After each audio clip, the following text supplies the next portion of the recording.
નમસ્કાર વિદ્યાર્થી મિત્રો, એજ્યુટેકનો ચેનલમાં આપનું સ્વાગત છે.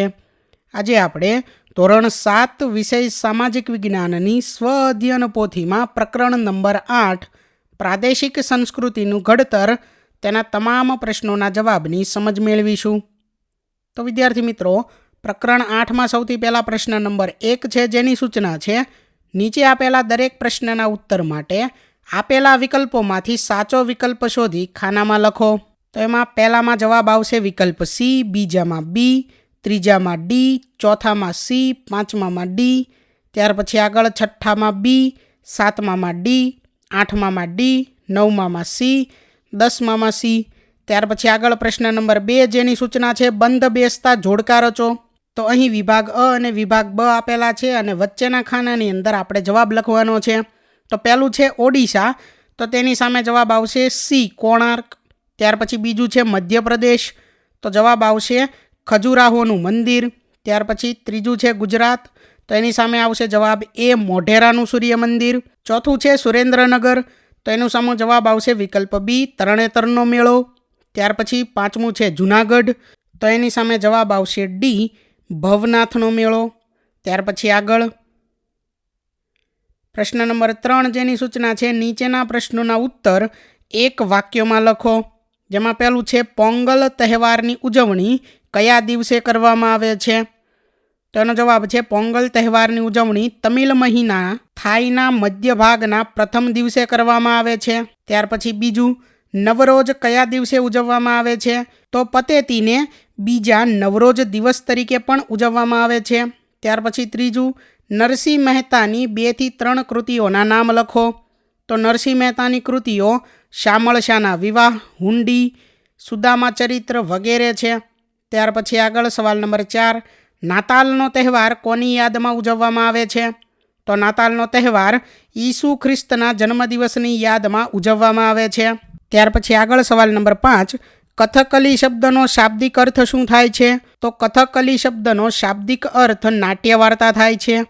ત્યાર પછી આગળ સવાલ નંબર 6, તમારે જગન્નાથપુરીની રથયાત્રામાં જોડાવવું છે તો તમે કયા રાજ્યના પ્રવાસે જશો.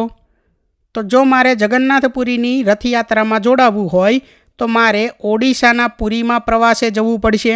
ત્યાર પછી આગળ જોઈએ સવાલ નંબર 7, લઘુચિત્ર શાનાથી તૈયાર કરવામાં આવે છે. તો લઘુચિત્ર કાપડ અને કાગળ પર પાણીના રંગોનો ઉપયોગ કરીને તૈયાર કરવામાં આવે છે. ત્યાર પછી આગળ સવાલ નંબર 8, નાગર શૈલી અને દ્રવિડ શૈલીનું મિશ્રણ કઈ શૈલીમાં જોવા મળે છે. તો નાગર શૈલી અને દ્રવિડ શૈલીનું મિશ્રણ વૈસર શૈલીમાં જોવા મળે છે. ત્યાર પછી આગળ સવાલ નંબર 9, કયા તહેવારમાં નૌકા સ્પર્ધા યોજાય છે. તો ઓણમ તહેવારમાં નૌકા સ્પર્ધા યોજાય છે. ત્યાર પછી આગળ સવાલ નંબર 4, મને ઓળખો. જેમાં પહેલું છે મારા હાથે ગુજરાતી ભાષાના નવા સાહિત્ય યુગનો પ્રારંભ થયો. તેમાં જવાબ આવશે નરસિંહ મહેતા. ત્યાર પછી બીજું, મારા દિવસને મુસ્લિમો શોક દિવસ તરીકે ઉજવે છે. તો એમાં જવાબ આવશે મહોરમ. ત્યાર પછી ત્રીજું, હું પલ્લીનો મેળો ભરાતું સ્થળ છું. તો એનો જવાબ છે રૂપાલ. ત્યાર પછી ચોથું, મારા દિવસે તાહિરી નામનો પ્રસાદ વહેંચાય છે. તો એનો જવાબ છે ચેટીચાંદ. ત્યાર પછી આગળ પ્રશ્ન નંબર 5, યોગ્ય શબ્દો વડે ખાલી જગ્યા પૂરો. તો પહેલાંની અંદર જે 2 ખાલી જગ્યા આપેલી છે એમાં પહેલી ખાલી જગ્યાની અંદર આવશે લાસ્ય અને બીજામાં આવશે તાંડવ. ત્યાર પછી બીજી ખાલી જગ્યાની અંદર આવશે પ્રકાશના, ત્રીજામાં આવશે લઠ્ઠમાર અને ચોથાની અંદર આવશે રથયાત્રા. ત્યાર પછી આગળ સવાલ નંબર 6, જેની સૂચના છે નીચેના પ્રશ્નોના ઉત્તર 2-3 વાક્યોમાં લખો. જેમાં સવાલ નંબર 1 છે, ગુજરાતમાં કયા સ્થળે લઘુચિત્રો જોવા મળે છે. તો ગુજરાતમાં જૈન ગ્રંથોમાં તથા ખંભાતના શાંતિનાથ ભંડારમાં અને પાટણના શ્રી હેમચંદ્રાચાર્ય જૈન જ્ઞાન ભંડારમાં સંગ્રહિત હસ્તપ્રતોમાં લઘુચિત્ર જોવા મળે છે. ત્યાર પછી આગળ સવાલ નંબર 2, લઠમાર હોળી વિશે સમજ આપો. તો ઉત્તર પ્રદેશના બરસાનામાં ઉજવાતી હોળી લઠમાર હોળી તરીકે જાણીતી છે. બરસાના રાધાજીનું જન્મસ્થાન છે. નંદગામ એટલે કે શ્રી કૃષ્ણની ભૂમિના પુરુષો બરસાનાની સ્ત્રીઓ સાથે હોળી રમવા બરસાનામાં આવે છે અને રાધાજીના મંદિર પર ધજા ચડાવવાનો પ્રયત્ન કરે છે. એ વખતે સ્ત્રીઓ લઠ્ઠથી પુરુષોનું સ્વાગત કરે છે. તેથી બરસાના હોળી લઠમાર હોળી તરીકે ઓળખાય છે. ત્યાર પછી આગળ સવાલ નંબર 3, ગુજરાતમાં યોજાતા મેળાઓના નામ લખો. તો ગુજરાતમાં તરણેતરનો મેળો, વૌઠાનો મેળો, ભવનાથનો મેળો, શામળાજીનો મેળો, પલ્લીનો મેળો, ભાદરવી પૂનમનો મેળો, સરખેજનો મેળો, ગોળ ગધેડાનો મેળો, ચિત્ર વિચિત્રનો મેળો, માધવપુરનો મેળો, મીરા દાતાર ઉર્સ મુબારકનો મેળો વગેરે જેવા મેળાઓ ભરાય છે. ત્યાર પછી આગળ સવાલ નંબર 4, નાગર શૈલીમાં નિર્માણ પામેલ મંદિરોની યાદી બનાવો. તો ઈસુના 5મી સદી પછી ભારતના ઉત્તર ભાગથી છેક વિંધ્ય પર્વતમાળા સુધી વિકસેલી મંદિરની સ્થાપત્ય શૈલીને નાગર શૈલી કહેવાય છે. નાગર શૈલીના મંદિરો સામાન્ય રીતે પંચાયત શૈલીના અને ઈંડાકાર શિખરવાળા બનાવવામાં આવતા. આ શૈલીના મુખ્ય મંદિરોમાં ઓડિશા રાજ્યમાં આવેલું પુરીનું જગન્નાથ મંદિર અને કોણાર્કનું સૂર્ય મંદિર તેમજ ખજુરાહોનું મહાદેવ મંદિર વગેરેનો સમાવેશ થાય છે. ત્યાર પછી આગળ સવાલ નંબર 5, ચેટીચાંદ તહેવાર વિશે ટૂંકમાં જણાવો. તો ચેટીચાંદ એ સિંધી ભાઈ બહેનનો માનીતો તહેવાર છે. સિંધી લોકો ચૈત્ર સુદ એકમના દિવસને નૂતન વર્ષના પ્રથમ દિવસ તરીકે ઉજવે છે. આ દિવસે તેઓ એકબીજાને નવા વર્ષના અભિનંદન પાઠવે છે. આ દિવસે તેમણે પોતાના ઈષ્ટદેવ ઝૂલેલાલની શોભાયાત્રા કાઢે છે અને શ્રદ્ધાળુઓને તાહિરી પ્રસાદ તરીકે વહેંચે છે. ત્યાર પછી આગળ સવાલ નંબર 7, જેની સૂચના છે નીચે આપેલ પારિભાષિક શબ્દોની સમજૂતી આપો. જેમાં પહેલું છે નવરોઝ. તો નવરોઝ એ ઈરાનીઓનું નવું વર્ષ છે. વસંત સમપ્રકાશીય પર શરૂ થાય છે. તે 21મી માર્ચની આસપાસ આવે છે. ત્યાર પછી આગળ બીજું લઘુચિત્રો. તો નાના કદના ચિત્રોને લઘુચિત્રો કહે છે. કાપડ અને કાગળ પર પાણીના રંગોનો ઉપયોગ કરીને તૈયાર કરવામાં આવતા ચિત્રોને લઘુચિત્રો કહે છે. પ્રાચીન સમયમાં તે તાડપત્રો અને કાગળ પર દોરેલા મળી આવ્યા છે. ત્યાર પછી આગળ છે પ્રશ્ન નંબર 8, ટૂંક નોંધ લખો. જેમાં પહેલું છે રથયાત્રા. તો વિદ્યાર્થી મિત્રો, અહીં રથયાત્રા વિશે ટૂંક નોંધ લખેલી છે, જે તમારે જોઈ અને લખવાની છે. બરાબર. ત્યાર પછી આગળ પ્રશ્ન નંબર 9 છે, જેની સૂચના છે તફાવત જણાવો. કુચીપુડી નૃત્ય અને બિહુ નૃત્ય. તો વિદ્યાર્થી મિત્રો, અહીં કુચીપુડી નૃત્યમાં સૌથી પહેલો મુદ્દો લખેલો છે કે તેનો ઉદ્ભવ આંધ્રપ્રદેશ રાજ્યના કુચીપુડી ગામમાં થયો હતો. તો બીજી બાજુ બિહુ નૃત્યનો એક મુદ્દો લખેલો છે કે બિહુ નૃત્યનો ઉદ્ભવ અસમમાં થયો હતો. ત્યાર પછી કુચીપુડી નૃત્યમાં બીજો મુદ્દો છે કે આ નૃત્ય સ્ત્રી સૌંદર્યના વર્ણન પર આધારિત છે. અને બિહુ નૃત્યમાં બીજો મુદ્દો છે કે આ નૃત્ય આનંદ વ્યક્ત કરવા માટે સ્ત્રી પુરુષો સમૂહમાં નૃત્ય કરે છે. ત્યાર પછી આગળ નાગર શૈલી અને દ્રવિડ શૈલી. તો નાગર શૈલીમાં પ્રથમ મુદ્દો છે ઉત્તર ભારતમાં વિકસેલી શૈલીને નાગર શૈલી કહેવાય છે. ત્યાર પછી દ્રવિડ શૈલીમાં પહેલો મુદ્દો છે કે દક્ષિણ ભારતમાં વિકસેલી શૈલીને દ્રવિડ શૈલી કહે છે. ત્યાર પછી નાગર શૈલીમાં બીજો મુદ્દો છે કે નાગર શૈલીના મુખ્ય મંદિરોમાં ઓડિશા રાજ્યનું જગન્નાથ મંદિર છે. તો પછી દ્રવિડ શૈલીમાં બીજો મુદ્દો લખેલો છે કે દ્રવિડ શૈલીનું મુખ્ય મંદિર તમિલનાડુ રાજ્યનું તાંજોર બૃહદેશ્વરનું મંદિર છે. ત્યાર પછી આગળ પ્રશ્ન નંબર 10, જેની સૂચના છે નીચેના વિધાનો માટે કારણ આપો.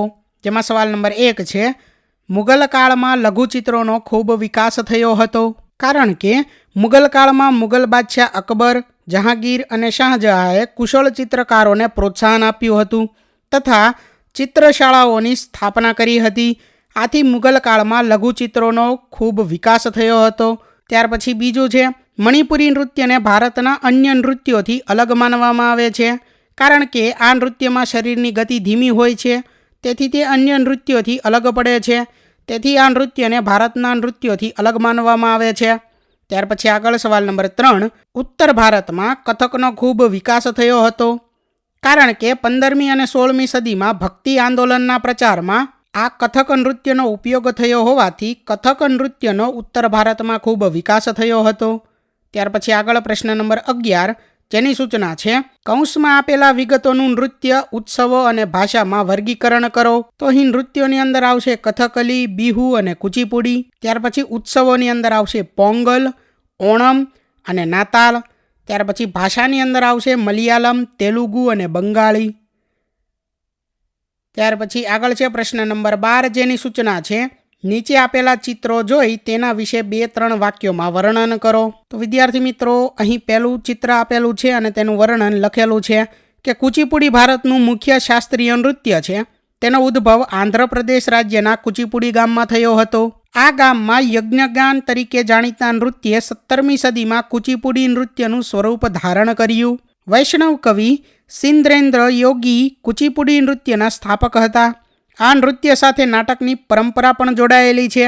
ત્યાર પછી બીજું ચિત્ર છે, તેના વિશે લખેલું છે કે દુર્ગા પૂજા એ પશ્ચિમ બંગાળનો મહત્વનો તહેવાર છે. દુર્ગા માતાના મહિષાસુર ઉપરના વિજયની ઉજવણી દુર્ગા પૂજાના ઉત્સવથી કરવામાં આવે છે. આ તહેવાર 10 દિવસ સુધી ઉજવાય છે. દુર્ગા પૂજાનો તહેવાર છેલ્લા દિવસે વિશિષ્ટ અનુષ્ઠાન અને માતાજીની મૂર્તિનું જળમાં વિસર્જન કર્યા પછી પૂરો થાય છે. ત્યાર પછી આગળ જોઈએ ત્રીજું ચિત્ર જે આપેલું છે તેની સામે લખેલું છે કે ભારતની પ્રચલિત નૃત્ય શૈલીઓમાં ભરતનાટ્યમ સૌથી પ્રાચીન છે. તમિલનાડુ રાજ્યનો તાંજોર જિલ્લો એ ભરતનાટ્યમનું નૃત્યનું ઉદ્ભવ સ્થાન મનાય છે. ભરતનાટ્યમનો મુખ્ય આધાર ભરતમુનિ રચિત નાટ્યશાસ્ત્ર અને નંદિકેશ્વર રચિત અભિનય દર્પણ નામના ગ્રંથો છે. ત્યાર પછી આગળ ચોથું ચિત્ર આપેલું છે તેની સામે લખેલું છે કે ઓણમ એ કેરળ રાજ્યનો મુખ્ય તહેવાર છે. તે મલયાલમ કેલેન્ડરના પ્રથમ મહિનામાં 10 દિવસ સુધી ઉજવવામાં આવે છે. ફૂલોની સજાવટ, વિવિધ વાનગીઓ, નૃત્યોની રમઝટ અને વલ્લમકલી નામની નૌકા સ્પર્ધા એ ઓણમ તહેવારની વિશેષતાઓ છે. આ તહેવારમાં સાદિયા નામનું ભોજન લેવામાં આવે છે. ત્યાર પછી આગળ પ્રશ્ન નંબર 13, જેની સૂચના છે માગ્યા મુજબ પ્રવૃત્તિ કરો. જેમાં પહેલું આપેલું છે કે નીચે આપેલા શબ્દ ચોરસમાં નૃત્ય, ઉત્સવો અને મેળાઓના નામ આપેલા છે. તો અહીં નૃત્યોની અંદર છે કુચીપુડી, કથક, કથકલી, ભરતનાટ્યમ અને બિહુ. ત્યાર પછી ઉત્સવોમાં આપેલું છે પોંગલ, હોળી, ઓણમ, દિવાળી અને નાતાલ. મેળાઓની અંદર નામ આપેલા છે અહીં ગોળ ગધેડા, ભવનાથ, વૌઠા અને માધવપુર. ત્યાર પછી આગળ જોઈએ તો બીજો પ્રશ્ન છે કે તમારા વિસ્તારમાં કયા કયા ધાર્મિક તહેવારો અને ઉત્સવોની ઉજવણી થાય છે તેની યાદી બનાવી તેમાંથી તમને ગમતા તહેવાર કે ઉત્સવ વિશે જણાવો. તો વિદ્યાર્થી મિત્રો, આ પ્રશ્નનો જવાબ તમે જાતે પણ લખી શકો છો. તો અહીં જવાબ લખેલો છે કે અમારા વિસ્તારમાં દિવાળી, હોળી, નવરાત્રિ, જન્માષ્ટમી, પતેતી, ઈદ, મોહરમ, ગણેશ ચતુર્થી, ઉત્તરાયણ, મહાશિવરાત્રિ, રમઝાન ઈદ, રામ જયંતી, હનુમાન જયંતી, ક્રિસમસ, દશેરા વગેરે જેવા તહેવારો ઉજવવામાં આવે છે. તેમાંથી મને નવરાત્રિ, દિવાળી અને હોળી જેવા અનેક તહેવારો ગમે છે. તો વિદ્યાર્થી મિત્રો, અહીં પ્રકરણ નંબર 8 પૂર્ણ થાય છે. થેન્ક યુ દોસ્તો. એજ્યુકટેકનો ચેનલ તરફથી વિડીયો નિહાળવા બદલ આપનો આભાર.